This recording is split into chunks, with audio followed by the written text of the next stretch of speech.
ഇന്നത്തെ നമ്മുടെ റെസിപ്പി നമുക്കിപ്പോൾ മാങ്ങ സീസണൊക്കെ അല്ലേ, അപ്പോൾ നമുക്ക് വളരെ കുറഞ്ഞ ചിലവിൽ മാങ്ങ കൊണ്ട് ചെയ്തെടുക്കാൻ പറ്റിയിട്ടുള്ള നല്ല അടിപൊളി ടേസ്റ്റി ആയിട്ടുള്ളൊരു ഷേക്കാണ്.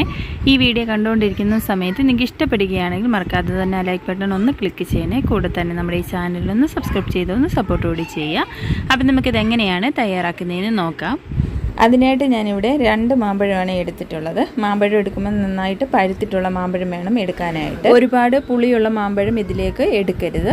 ഇനി ആ മാമ്പഴത്തിൻ്റെ തൊലിയൊക്കെ കളഞ്ഞിട്ട് ഇതുപോലൊന്ന് അരിഞ്ഞെടുത്തിട്ടുണ്ട്. ഇനി നമുക്കിതൊരു മിക്സിയുടെ ജാറിലേക്ക് മുഴുവനായും ഇട്ട് കൊടുക്കാം. ഇനി മധുരത്തിന് ആവശ്യമായിട്ടുള്ള പഞ്ചസാര കൂടി ചേർത്ത് കൊടുക്കാം. പഞ്ചസാര ചേർത്ത് കൊടുക്കുമ്പോൾ മാമ്പഴത്തിൻ്റെ മധുരം അനുസരിച്ചിട്ട് വേണം പഞ്ചസാര ചേർത്ത് കൊടുക്കാനായിട്ട്.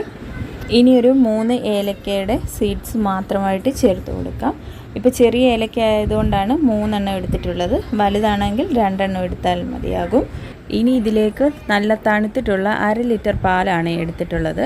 ഇതിൽ നിന്നും പകുതി പാൽ നമുക്ക് ഇപ്പോൾ ഒഴിച്ചു കൊടുത്ത് ഇത് നന്നായിട്ടൊന്ന് ബ്ലെൻഡ് ചെയ്തെടുക്കാം. എങ്കിലേ നമ്മുടെ മാങ്ങയൊക്കെ നന്നായിട്ടൊന്ന് അരഞ്ഞു കിട്ടും. മുഴുവൻ പാലും ഈ ഒരു സമയം ചേർത്ത് കൊടുക്കുകയാണെങ്കിൽ മാമ്പഴമൊക്കെ അരഞ്ഞു കിട്ടാൻ പാടായിരിക്കും. ഇനി ഇത് നന്നായിട്ടൊന്ന് ബ്ലെൻഡ് ചെയ്തെടുക്കാം. ഇതിപ്പോൾ ഞാൻ നന്നായിട്ടൊന്ന് ബ്ലെൻഡ് ചെയ്തെടുത്തിട്ടുണ്ട്. നമ്മുടെ മാമ്പഴമൊക്കെ നന്നായിട്ടൊന്ന് അരഞ്ഞു കിട്ടിയിട്ടുണ്ട്. ഇനി നമ്മൾ നേരത്തെ മാറ്റി വെച്ചിരിക്കുന്ന ബാക്കി പാൽ കൂടി ഇതിലേക്ക് ഒഴിച്ചു കൊടുക്കാം. എന്നിട്ടിത് ഒന്നുകൂടി ഒന്ന് ബ്ലെൻഡ് ചെയ്തെടുക്കാം. ഇതിപ്പം ബ്ലെൻഡ് ചെയ്തെടുത്തിട്ടുണ്ട്. ഈ ഒരു തിക്നെസ്സിലാണ് നമ്മുടെ ഷേക്ക് കിട്ടുന്നത്. അപ്പോൾ നിങ്ങൾക്ക് കുറച്ചുകൂടി ലൂസായിട്ട് വേണമെന്നുണ്ടെങ്കിൽ കുറച്ചുകൂടി പാലൊഴിച്ച് കൊടുത്ത് ഒന്നുകൂടി ഒന്ന് ബ്ലെൻഡ് ചെയ്തെടുത്താൽ മതി. ഈ ഒരു സമയം നിങ്ങൾക്ക് ഫ്രിഡ്ജിൽ വെച്ച് ഒന്നുകൂടി ഒന്ന് തണുപ്പിച്ചതിന് ശേഷം ഇത് സെർവ് ചെയ്യാവുന്നതാണ്.